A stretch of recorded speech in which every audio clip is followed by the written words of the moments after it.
Okay, तो आज हम लोग पढ़ेंगे भाई लाइफ प्रोसेस।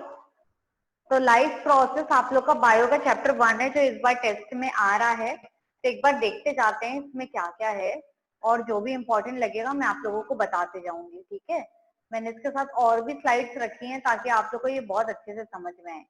तो पहले सुनते जाओ। लाइफ प्रोसेस मतलब क्या है, क्या क्या चीजें जिंदा है। ठीक है, तो criteria to decide whether something is alive, तो मतलब क्या चीज जिंदा है कैसे पता करोगे, कैसे पता करोगे मुझे एक बार बताओ। लिविंग थिंग और नॉन लिविंग थिंग में कैसे डिफरेंशिएट करते हैं? सांस लेगा living thing, non living thing नहीं लेगा। लिविंग थिंग को खाने की जरूरत है तो न्यूट्रिशन लेगा, अब जो खाया है वो पचाएगा, एक्सक्रीशन, तो ये सारी चीजें होती हैं। ठीक है, तो लिविंग थिंग के लिए अगर मैं क्राइटेरिया बोलूं तो आप कुछ भी लिख सकते हैं कि लिविंग थिंग जो है वो मूवमेंट करता है, कहीं तो हिलता है, कुछ भी करता है।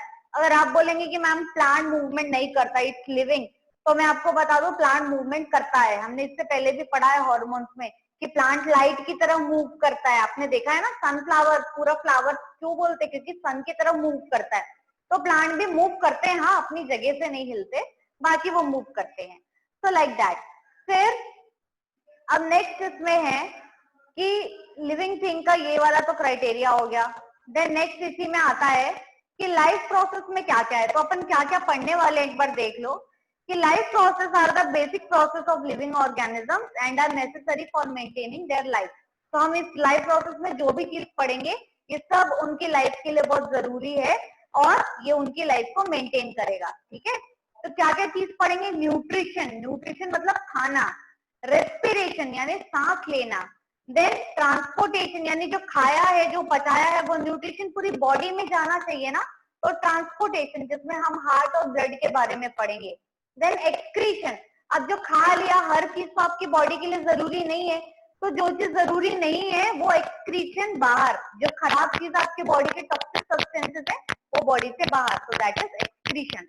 तो एक मोटा मोटा आपको समझ में आया न्यूट्रिशन मतलब कैसे खाते हैं, डाइजेशन होता है, वो हम लोग पढ़ेंगे both in plants and animals both. Then respiration, कैसे हम सांस लेते हैं, कैसे प्लांट सांस लेते हैं, ये पढ़ेंगे। ट्रांसपोर्टेशन, कैसे हमारी बॉडी में ब्लड सर्कुलेट होता है, ये पढ़ेंगे। कैसे प्लांट्स में खाना सर्कुलेट होता है, पानी सर्कुलेट होता है, ये पढ़ेंगे। एंड देन एक्सक्रीशन, हम कैसे अपने शरीर से बाहर निकालते, क्या है हमारे अंदर जो फिल्टर करता है और क्या है प्लांट के अंदर जो फिल्टर करता है। ठीक है, तो स्टार्ट करते हैं। तो ये छोटा सा डेफिनेशन है। मान लो आपको आता है कि 3 मार्क्स में describe nutrition in animal, describe, वैसे generally describe nutrition in plant आता है क्योंकि ये बहुत बड़ी चीज है। प्लांट यानी ऑटोट्रॉप्स आ गए, तो आपको ऑटोट्रॉप्स में बताना पड़ेगा कि वो लोग अपना खाना खुद बनाते हैं with the help of photosynthesis. फिर उसमें इक्वेशन आता है, इसीलिए हो सकता है आपको ये पूछे। तो ये छोटी छोटी डेफिनेशन याद रखिए, तो या तो फिर ओन वर्ड्स में बना सकते हैं। न्यूट्रिशन यानी मैंने क्या बोला, nutrition is the process by taking food by an organism and its utilization in the body. ठीक है, फूड लेना है और उसको यूटिलाइज करना है। देन रेस्पिरेशन, ऐसे ही लिख दो, respiration is the process by which food is burned. हम लोग सांस लेना समझते हैं, पर ये जो आप सांस ले रहे हो ये ऑक्सीजन आपकी बॉडी में क्या कर रहा है, तो ये आपकी बॉडी में जो खाया हुआ खाना उसको बर्न कर रहा है और एनर्जी प्रोड्यूस कर रहा है। ठीक है, इसीलिए यहाँ पे लिखा है कि respiration is the process by which food is burned in the cells of the body with the help of oxygen and releases energy. ठीक है, देन ट्रांसपोर्टेशन, क्या हो रहा है, the process by which food, oxygen, water, क्या क्या आपके शरीर में घूम रहा है, जो आपने खाया है वो, जो आपने सांस लिया है वो ऑक्सीजन, और पानी, पानी यानी कि ब्लड को पानी की जरूरत है, तो वो and waste products are carried from one part to other parts of the body. एक पार्ट से अदर पार्ट में जाता है, जैसे खाना जो हम खाते हैं वो हमारे जाता है स्टमक में, पर उसको पूरी बॉडी में पहुंचाना है ना, तभी तो एनर्जी मिलेगी, हाथ उठा पाओगे, मुंडी हिला पाओगे, बोल पाओगे, तो एनर्जी की जरूरत है। ठीक है, देन एक्सक्रीशन क्या हुआ, waste products are removed from the body. तो द प्रोसेस, या लिख सकते हो excretion is the process by which waste products are removed out from the body. ठीक है, नेक्स्ट आगे बढ़ते हैं, इसी में पूरा का पूरा न्यूट्रिशन देखते हैं हम लोग। ठीक है, तो न्यूट्रिशन में देखो क्या लिया हुआ है यहाँ पे, nutrition is the process of taking food by an organism and utilization by the body to build the body for growth and repair of the damage part of the body. तो इतना जो भी याद आता है आप लिख सकते हो। तो एक आपके ओवरव्यू के लिए कि न्यूट्रिशन क्या काम आता है कि एक ऑर्गेनिज्म ने फूड को लिया, क्यों लिया? अपनी बॉडी को बिल्ड करने के लिए, बड़ा बनाना है ना, हाइट में बढ़ना है, वेट में बढ़ना है, देन ग्रोथ होगा उसका, रिपेयर करेंगे कोई भी जो पार्ट है। आपको जब चोट लगती है तो वो चोट कैसे भरता है? एक नई स्किन आती है स्किन के ऊपर, तो रिपेयर हो रहे हैं कोई से पार्ट, ठीक है। वैसे ही जब हड्डी टूटती है तो प्लास्टर बांधते हैं, तो थोड़े दिन बाद वो रिपेयर हो जाता है, फिर आपको कुछ दवा भी देते हैं ना कैल्शियम की, जिससे वो रिपेयर होता है। तो लाइक दैट, ठीक। अब मोड्स ऑफ न्यूट्रिशन बहुत इंपॉर्टेंट है, अच्छे से पढ़ेंगे, लिख लेंगे। न्यूट्रिशन के अंदर हेडिंग मोड्स ऑफ न्यूट्रिशन, ये पूछता ही है एग्जाम में, या तो ऐसे पूछेगा या वन वर्ड्स में पूछेगा। When it comes to science, science में इतने क्वेश्चन बनते हैं ना, वो मल्टीपल चॉइस में भी इतनी वैरायटी दे सकते हैं आपको, 3 मार्क्स क्वेश्चन में भी और 5 मार्क्स क्वेश्चन में भी, ठीक है। तो इस सब के लिए रेडी रहेंगे आप लोग। तो मोड्स ऑफ न्यूट्रिशन जनरली पूरा का पूरा एक क्वेश्चन आता है 3 मार्क्स या 5 मार्क्स में। तो मोड्स ऑफ न्यूट्रिशन में क्या लिखोगे आप? 2 मोड ऑफ न्यूट्रिशन होता है। मोड ऑफ न्यूट्रिशन 2, खाना खाने के 2 तरीके। पहला, या तो खुद बनाओगे, दूसरा दूसरे प्लांट्स और एनिमल से मदद लोगे। खुद तो खाना नहीं बनाते हम, खुद खाना मतलब सब्जी बनाना, भाजी बनाना नहीं, खुद से प्रोड्यूस करना। तो खुद से तो हम प्रोड्यूस नहीं करते, प्लांट्स करते हैं ना। तो ऑटोट्रॉफ क्या हुए? ऐसा न्यूट्रिशन जिसमें organism prepare their own food from simple inorganic substance. Inorganic substance यानी कि प्लांट क्या लेता है? हवा से कार्बन डाइऑक्साइड लेता है और पानी लेता है, यानी H2O और CO2, ये दोनों को मिला के वो खाना बनाता है। तो इनऑर्गेनिक सब्सटेंस को लेके एक ऑर्गेनिज्म, वो देखो लिखा भी है इनऑर्गेनिक सब्सटेंसेस लाइक, आपको ये लिखना जरूरी है कौन से inorganic substance, carbon dioxide CO2 and water H2O। Better होगा आप ब्रैकेट में इसका फॉर्मूला भी लिखते जाए साथ में, तो मैम को समझ में आएगा कि बहुत नॉलेजेबल हो आप, ठीक है। फिर कब? रात में नहीं बनाते प्लांट्स खाना, कभी सुना होगा ना मम्मी पापा से, रात को फूल नहीं तोड़ना, पत्तियां नहीं तोड़ना, प्लांट सो रहे हैं, तो वो लोग रात को खाना नहीं बनाते। तो इन द प्रेजेंस ऑफ सनलाइट, यानी कि सिर्फ मॉर्निंग में होगा। साथ ही साथ 2 चीज की जरूरत है, क्लोरोफिल। हम जब आगे ये देखेंगे इसका पूरा इक्वेशन फोटोसिंथेसिस का, तो आपको ज्यादा क्लियर हो जाएगा। तो अभी बस इतना याद रखिए कि ऑर्गेनिज्म अपना फूड खुद बनाता है with the help of inorganic substances like carbon dioxide and water in the presence of sunlight and chlorophyll, ठीक है। Example, all green plants and some bacteria, कुछ बैक्टीरिया भी हैं जो अपना खाना खुद बनाते हैं, ठीक, ओके। अब सेकेंड मोड ऑफ न्यूट्रिशन, 2 मैंने बताया, एक या तो plant, second depend on plant and other animals for food, जो हम करते हैं। हम क्या करते हैं? प्लांट पे डिपेंडेंट है फॉर फल, कोई भी फ्रूट्स आपको चाहिए, कोई भी वेजिटेबल आपको चाहिए, तो you are dependent on plant and other animal. Other animal मतलब या तो आप अंडा लोगे दूसरे एनिमल से, या मीट लोगे, या दूध लोगे उनसे, ठीक है। तो ये होता है ऑन अदर एनिमल। तो heterotrophic nutrition is the mode of nutrition in which organism depend on plant and other organism for their food, ठीक है। हम खुद प्लांट पे डिपेंडेंट है या दूसरे ऑर्गेनिज्म पे डिपेंडेंट है। ह्यूमन बीइंग मत देखो, गाय भैंस भी देख सकते हो आप, गाय भैंस क्या खाते हैं? चारा, तो it depends on plant. But जब मैं शेर की बात करूं तो it depend on other organism, वो दूसरे ऑर्गेनिज्म पे डिपेंडेंट है, वो हिरन पे डिपेंडेंट है, वो और जो भी चीज खाते होंगे उस पे डिपेंडेंट है, भैंस पे डिपेंडेंट है, ठीक है। तो ये होता है हेटरोट्रॉपिक न्यूट्रिशन। एग्जाम्पल क्या हुआ? ऑल एनिमल्स, हम सब आते हैं देखो, fungi and some bacteria. Fungus किस पे लगता है? कोई खाने की चीज पे लगता है ना, तो फंगी भी डिपेंडेंट है और कुछ बैक्टीरिया, ठीक है। अब हेटरोट्रॉपिक न्यूट्रिशन का भी टाइप होता है भाई, हम जो दूसरे पे डिपेंडेंट है उसमें भी टाइप है। पहला, आप जिंदा चीज पे डिपेंडेंट हो, सेकेंड किसी मरी हुई चीज पे डिपेंडेंट हो, थर्ड किसी सड़ी हुई चीज पे डिपेंडेंट हो, ऐसा भी होता है, ठीक है। तो टाइप्स ऑफ हेटरोट्रॉपिक न्यूट्रिशन आप और इसमें बना लीजिए। Mode of nutrition 2 type, autotroph, heterotroph. Heterotroph के 3 टाइप, कौन से 3 टाइप देखते हैं? सैप्रोफाइटिक, पैरासाइटिक, होलोजोइक, ठीक है। अब इसमें मैं बताती हूँ होलोजोइक जो हम करते हैं, कोई भी चीज को सॉलिड खा लेना इज होलोजोइक न्यूट्रिशन। तो आप इसमें लिख सकते हो the nutrition in which organisms take food directly and then digest and absorb it is known as holozoic mode of nutrition. Example कौन लेता है? Human beings and amoeba, paramecium, बहुत सारे लोग हैं, ठीक है। देन पैरासाइट, पैरासाइट कौन होते हैं? कभी सुना होगा आपने। पैरासाइट यानी लिविंग, एक होस्ट के ऊपर डिपेंडेंट है। जैसे मच्छर क्या लेता है? वो खून चूसता है, किसका? हमारा। तो हमारे ऊपर डिपेंडेंट है ना, खुद तो नहीं बना रहा खाना या पेड़ से तो नहीं चिपक रहा। तो पैरासाइट में ऐसा होता है कि न्यूट्रिशन लेने वाला जो ऑर्गेनिज्म है वो होस्ट पे डिपेंडेंट होता है। सेप्रोफाइट में भी होस्ट पे डिपेंडेंट है, बट डिफरेंस ये है कि पैरासाइट का जो होस्ट है ये लिविंग होता है, हम लिविंग है, हमसे वो खून लेगा मच्छर, ठीक है। पर सेप्रोफाइट यानी जो फंगस है या जो मशरूम है वो सड़ी हुई चीज पे लगते हैं, तो उनके जो होस्ट होते हैं वो मरे या सड़े हुए होते हैं, डेड या डीके ऑर्गेनिज्म। डेड या डीके, ये वर्ड याद कर लीजिए, एक साथ आता है हमेशा, डेड एंड डीके, मरे और सड़े, ठीक है। तो वो हो गए सेप्रोफाइट। और जो जिंदा होस्ट पर डिपेंडेंट है पैरासाइट। एग्जाम्पल देख लो, यहाँ मैंने बहुत सारा डाला हुआ है। कस्कुटा है, अच्छा कस्कुटा एक अकेला पैरासिटिक प्लांट है भैया, याद रखना, एग्जाम में पूछता है नेम वन पैरासिटिक प्लांट, तो यह give an example of one parasitic plant, तो कस्कुटा या अमर बेल। तो ये बेल मतलब समझ में आ रहा है, कोई एक क्लाइंबर है जो ऊपर चढ़ता है। तो ये क्या करता है, ये जैसा मनी प्लांट चढ़ता है ना किसी प्लांट पे, वैसे ये प्लांट पे चढ़ जाता है और फिर अपनी रूट को प्लांट के स्टेम के अंदर, उसकी जो गिर्द होती है उसके अंदर घुसा देता है और वहां से उसका पूरा न्यूट्रिशन, पूरा पानी सब ले लेता है। एक टाइम के बाद ये जो प्लांट है ये मर जाता है, ठीक है, क्योंकि इसका पूरा न्यूट्रिशन इसने ले लिया, कस्कुटा ने ले लिया। फिर ये मर के जब गिरता है तो ये किसी और प्लांट पे चढ़ जाता है। तो ऐसा होता है कस्कुटा या अमरबेल, ठीक है। अब सेप्रोफाइट तो मैंने आपको बताया सड़ी हुई चीज पे क्या लगते हैं, तो आप उसमें फंगस, ईस्ट, मशरूम कुछ भी लिख सकते हैं, ठीक है। इतना समझ में आया? ये तीनों यहाँ पे फोटोज भी हैं, देख लो। ये पहला वाला सेप्रोफाइट का है, ये देखो नीचे कस्कुटा पर फोटो है पैरासिटिक में, कैसे इसने पूरा लपेट लिया है एक प्लांट को।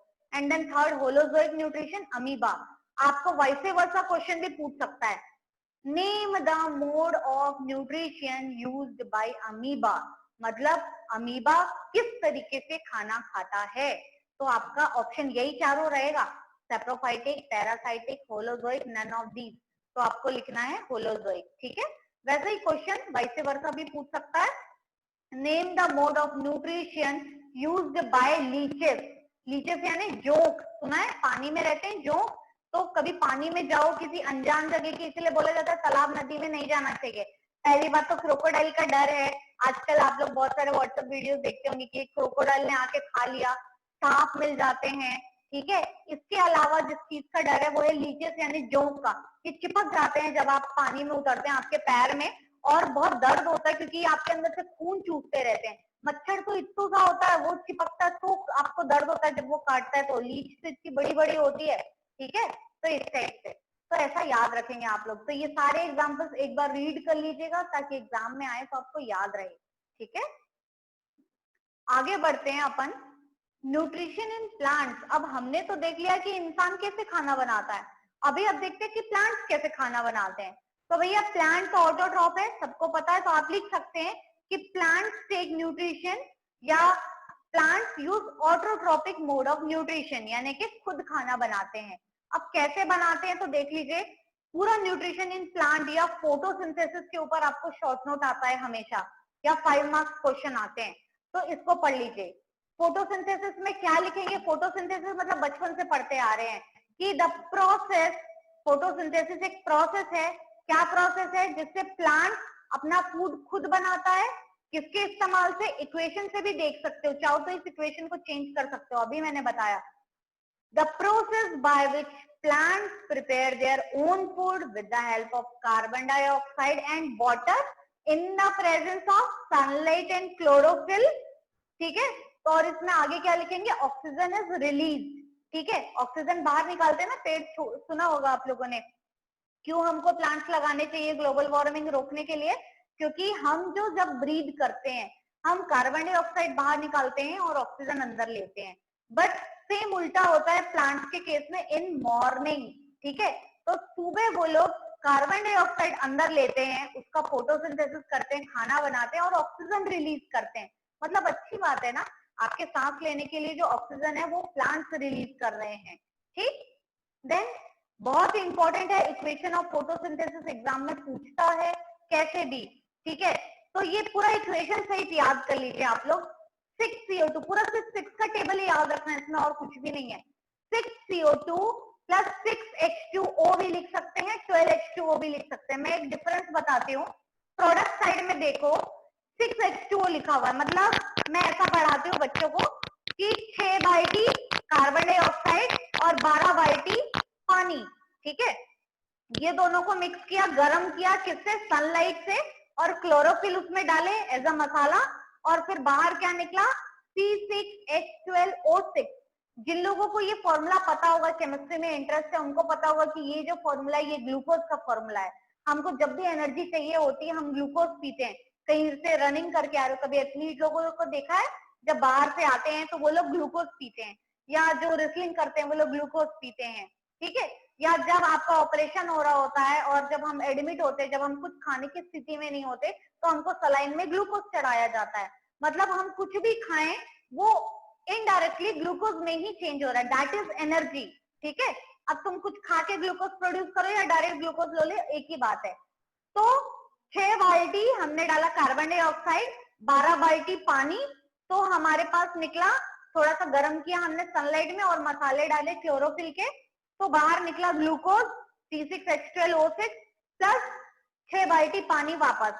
तो आप चाहो तो यहाँ पे 12 की जगह 6 लिखोगे तो यहाँ एक भी पानी नहीं बचेगा। ये बैलेंस समझ में आ रहा है आपको? अगर आप 6CO2 प्लस 6H2O लिखोगे तो यहाँ पे H2O लिखने की जरूरत नहीं है, दो ही चीज बनेगी, क्या? ग्लूकोज और ऑक्सीजन। मतलब ग्लूकोज बना और जो धुआं निकला वो किसका निकला? ऑक्सीजन का। कुछ खाना गरम गरम बनता है तो धुआं निकलता है ना, तो आप ऐसे लिख सकते हैं इसको। वरना अगर इस सेट से इक्वेशन लिख रहे हैं तो भी बैलेंस करना बहुत जरूरी है, क्योंकि अब आप क्लास 10th में आ गए हैं, आपको केमिस्ट्री में बैलेंस करना सिखा दिया गया है। तो अगर आप इतना ही लिखते हैं और उसको बैलेंस नहीं करते तो मैम आपके कुछ मार्क्स काटेगी। तो बेटर है आप इसको बैलेंस करके लिखेंगे, जितना इधर कार्बन इधर, इतना उधर कार्बन, जितना हाइड्रोजन उतना हाइड्रोजन, ठीक है। ओके, अब आगे बढ़ते हैं।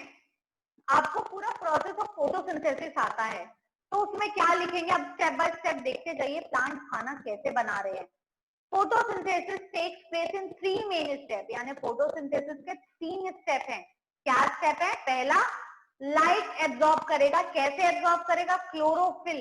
इसीलिए हम लोग पढ़ते हैं कि chlorophyll is very necessary for nutrition in plant. और ये जो क्लोरोफिल है ये सिर्फ ग्रीन प्लांट्स में होता है। अभी इसके आगे हम एक्सपेरिमेंट भी देखेंगे कि क्लोरोफिल क्यों जरूरी है, कार्बन डाइऑक्साइड क्यों जरूरी है, ठीक है। तो पहला चीज आपने क्या किया? आपने लाइट एनर्जी को एब्जॉर्ब किया। लाइट एनर्जी बिना क्लोरोफिल के एब्जॉर्ब नहीं होगी, और क्लोरोफिल मतलब ग्रीन पिगमेंट ऑफ प्लांट। ये क्वेश्चन आता है 1 मार्क्स में, name the green pigment of plant. Plant का हरा हरा जो दिखता है वो क्या है? तो वो है क्लोरोफिल, ठीक है। अब लाइट एब्जॉर्ब कर ली, अब क्या करेंगे? लाइट एनर्जी को केमिकल में चेंज करेंगे, उसको तोड़ के। तो conversion of light energy into chemical energy and splitting of, किसको तोड़ना है? पानी को, क्योंकि अभी हमने वही यूज किया। तो वाटर मॉलिक्यूल्स किसमें किसमें? ऑब्वियसली पानी का फॉर्मूला होता है H2O, तो हाइड्रोजन और ऑक्सीजन में हमने उसको तोड़ दिया। Then reduction of carbon dioxide by hydrogen from carbohydrate. तो बस इतना लिख दीजिए कि पानी के मॉलिक्यूल को तोड़ा है हाइड्रोजन और ऑक्सीजन में, और कार्बन डाइऑक्साइड के मॉलिक्यूल को तोड़ा है, इतना भी लिखेंगे तो चलेगा। तो क्या 3 स्टेप बताया मैंने? एब्जॉर्ब किया लाइट एनर्जी, फिर हमने चेंज किया उस लाइट एनर्जी को केमिकल में, जिसकी मदद से हमने पानी के मॉलिक्यूल्स को तोड़ा हाइड्रोजन और ऑक्सीजन में, और कार्बन के मॉलिक्यूल्स को तोड़ा कार्बोहाइड्रेट्स में, ठीक है। यहां तक कंप्लीट। देन नेक्स्ट है, ये देख लो, ये पूरा डायग्राम से आपको याद रहेगा, ठीक है। तो ये जो हरी हरी चीज है ये क्लोरोफिल है, कार्बन डाइऑक्साइड, वाटर, ये देखो ग्लूकोज इज फॉर्म्ड लिखा हुआ है यहाँ पे। वो ग्लूकोज क्या है? C6H12O6, okay. देन नेक्स्ट ये देखो यहाँ पे लिखा है, the green pigment present in leaves is known as chlorophyll. If we have a cross section of leaf, यानी कि यहाँ पे आपको माइक्रोस्कोप में दिखाया है कि अगर आप एक पत्ते को लेते हैं तो आपको क्या दिखाई देता है? तो ऐसे तो ये सिर्फ पढ़ने के लिए एग्जाम में नहीं आएगा, एग्जाम में बस इतना ही आता है, ग्रीन पिगमेंट किसको बोलते हैं, ठीक है। देन नेक्स्ट है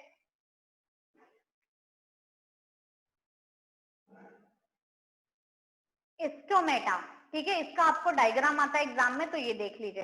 अभी स्टोमेटा क्या है, बोलते हैं कि पत्तों के नीचे सरफेस में स्टोमेटा होते हैं जो सांस लेते हैं, यानी कि अभी मैंने आपको सिर्फ इतना बताया कि क्लोरोफिल लाइट को खींचता है, पर कार्बन डाइऑक्साइड भी तो वो हवा से ले रहे हैं ना, पानी तो नीचे से डाल रहे हो आप, तो रूट खींच रहे हैं, तो कार्बन डाइऑक्साइड को एयर से कौन ले रहा है अंदर, तो वो है ये स्टोमेटा, ठीक है।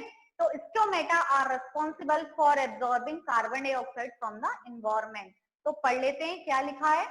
Stomata are tiny pores present in the leaves through which the exchange of gases takes place. Exchange मतलब क्या हो रहा है, कार्बन डाइऑक्साइड ले रहे हैं और जो खाना बनने के बाद जो ऑक्सीजन है वो रिलीज कर रहे हैं, तो ऐसे, ठीक है।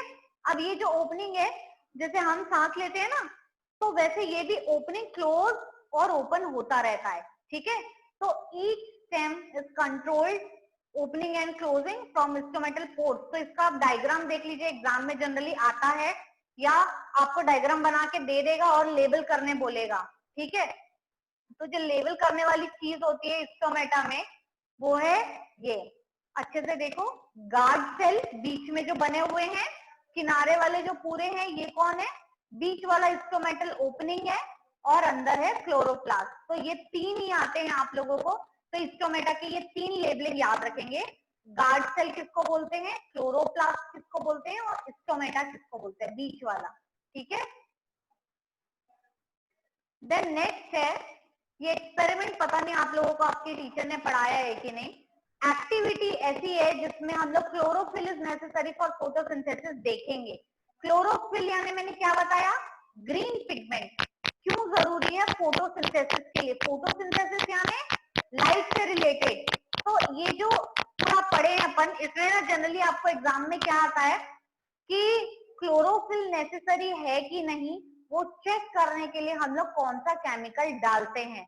एक बार ये पढ़ लो, फिर मैंने आपके लिए वीडियो अलग से रखा हुआ है, तो ये और वीडियो दोनों देखेंगे तो आपके दिमाग में ये परमानेंटली हमेशा के लिए घुस जाएगा, ठीक है। जो मैं ये बोलती हूँ परमानेंटली, जनरली हम लोग जो सोचते हैं कि पढ़ने का तरीका वही है, सबसे अच्छे से आपको कब याद होगा, जब आपके पांचों सेंस उसमें इन्वॉल्व होंगे, या मैक्सिमम सेंस इन्वॉल्व होंगे। अभी मैं बोल रही हूँ तो आप सिर्फ सुन रहे हो, जब आप पढ़ोगे तो आपका दिमाग भी काम करेगा, आइज भी काम करेगी, ठीक है। तो दो सेंस हो गए, कान भी काम कर रहा है, आइज भी काम कर रही है। फिर जब मैं आपको वीडियो दिखाऊंगी तो तीनों एक साथ काम करेंगे, आपके आइज के सामने भी पूरा चलेगा, तो आपको बहुत अच्छे से याद हो जाएगा। इसीलिए बोलते हैं कि फोटोज देख के याद करो, फोटोज देख के याद करो, या बना के याद करो। फोटोज में फ्लो चार्ट जो मैंने अभी आपको बताया, एक बार पढ़ते हैं फिर देखते हैं video. Take a potted plant having variegated leaves. अभी मैं थोड़ी देर बाद इसका मतलब आपको बताऊंगी वेरीगेटेड लीव्स क्या होता है। एक पॉटेड प्लांट लेना है, गमले का प्लांट जिसमें वेरीगेटेड लीव्स है। आपके घर में होगा ना शो प्लांट, जिसमें अलग अलग टाइप की लीव होती, कुछ लाल रंग की, कुछ हरी रंग की, उसको बोलते हैं variegated leave. Keep it in dark room for 3 days। कहाँ रखना है, वो पॉट को आपको अंधेरे में रखना है 3 दिन के लिए। क्यों, फोटोसिंथेसिस जरूरी है कि नहीं अभी पता चल जाएगा, ठीक है। तो आप डार्क रूम में रखोगे तो क्या होगा, जितना पोर्शन हरा था वो पूरा खाना बना लेगा, उसके बाद जो पोर्शन बचा, अब इसमें कोई भी स्टार्च नहीं है, तो इसी को चेक करना है, ठीक है। Then keep it in sunlight for 6 hours। पहले तो 3 दिन हमने उसको कहाँ रख दिया, अंधेरे में रख दिया, ताकि वो पूरा पत्ता का कलर चेंज हो जाए। फिर हमने उसको कहाँ रखा, बाहर सनलाइट में 6 घंटे के लिए। Then take a leaf from the plant and mark the green areas of leaf on a sheet of paper. मतलब मैंने आपको बताया ना वो शो वाली पत्ती जिसमें थोड़ा सा ग्रीन थोड़ा सा रेड पोर्शन होता है, तो वो दोनों आपको मार्क कर लेना है। अब क्या करेंगे, उसको डिप करेंगे बॉइलिंग वाटर में, ताकि वो सॉफ्ट हो जाए। कोई भी चीज को बॉईल करते हैं तो सॉफ्ट हो जाती है ना, नरम हो जाती है। तो अब उस पत्ते को हम बॉईल कर रहे हैं। फिर क्या हुआ, अब उस पत्ते को निकाल के हम लोग उसको अल्कोहल में डुबाएंगे और heat it in water bath to decolourise it. अब अल्कोहल में डुबाने से क्या हुआ, कलर उसके पूरे हट जाएंगे। तो क्लोरोफिल हट जाएगा, क्योंकि क्लोरोफिल ही तो ग्रीन पिगमेंट था। अब वो ग्रीन पिगमेंट पूरा हट गया। अब उसको क्या करना है, वॉश करना है ताकि अल्कोहल वॉश हो जाए। देखो मैंने अभी तक क्या किया है, एक पॉटेड प्लांट लिया है जिसको 3 दिन तक अंधेरे में रखा, फिर 6 घंटे धूप में रखा, उसकी पत्ती लेके बॉईल की, नरम किया, फिर उसमें मैंने अल्कोहल डिप किया ताकि उसका कलर पूरा छूट जाए। अब उसको मैंने वॉश कर लिया और वॉश करके मैंने इसमें आयोडीन सोल्यूशन डाला। अगर आपको नहीं पता आयोडीन सोल्यूशन तो मैं बता दूं, ये ब्लू कलर का होता है, नील जो हम कपड़ों में डालते हैं ना उस कलर का होता है आयोडीन। ठीक है, फिर उसको हम देखेंगे। तो अभी हमने आपने मार्क किया था कि कहाँ ग्रीन पोर्शन है कहाँ नहीं है। तो वो जो ग्रीन पोर्शन है वो ब्लू कलर, क्योंकि ब्लू डाला ना आपने, वो ब्लू ब्लैक में चेंज हो जाएगा, सिर्फ और सिर्फ ग्रीन पोर्शन, पर बाकी पोर्शन वैसा का वैसा ही रहेगा। ये शो करता है कि ये फोटोसिंथेसिस है। अब मैं आपको वीडियो दिखाती हूँ, ध्यान से सुनते जाना। ये है वेरेटेड प्लांट का पत्ता, दिख रहा है? तो ऐसा कोई भी पत्ता जिसमें 2 अलग अलग कलर है, सिर्फ हरा नहीं। अब मैं आपको दिखाती हूँ इससे रिलेटेड।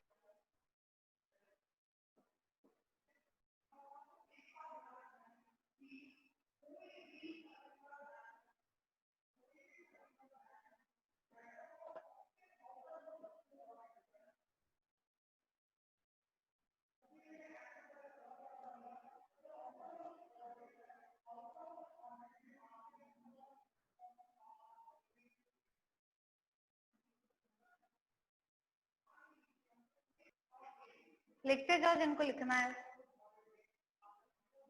या सबका लिंक भेजूंगी मैं।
तो क्या दिखाया लास्ट में, जहां जहां ग्रीन था वो ब्लू हो गया और बीच वाला जो पोर्शन था वो व्हाइट हो गया। ठीक है, मतलब ग्रीन वाला पोर्शन ही आयोडीन से रिएक्ट करेगा, मतलब वहीं पे फोटोसिंथेसिस जरूरी है।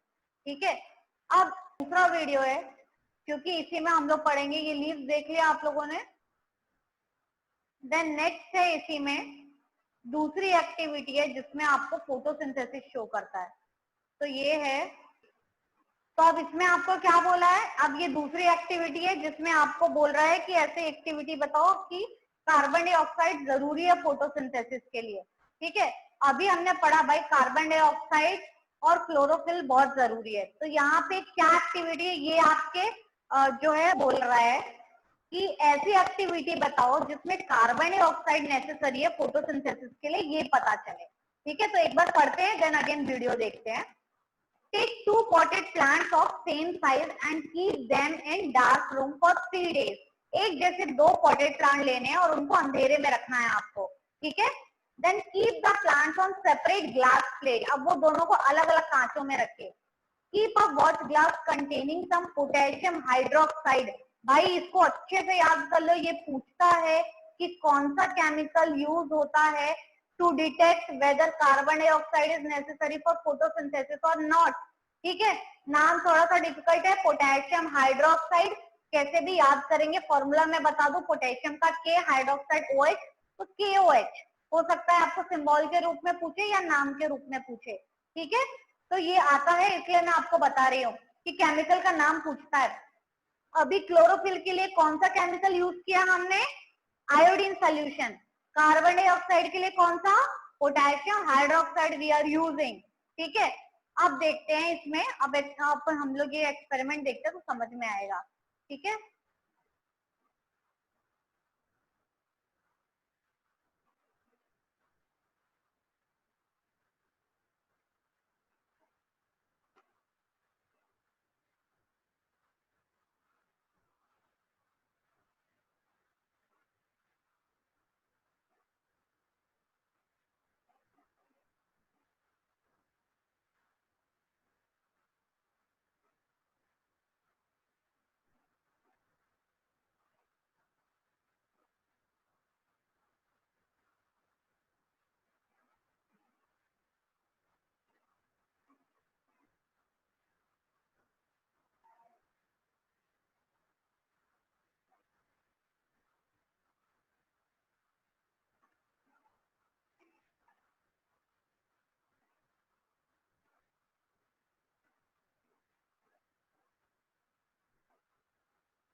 ठीक है, समझ में आए एक्सपेरिमेंट।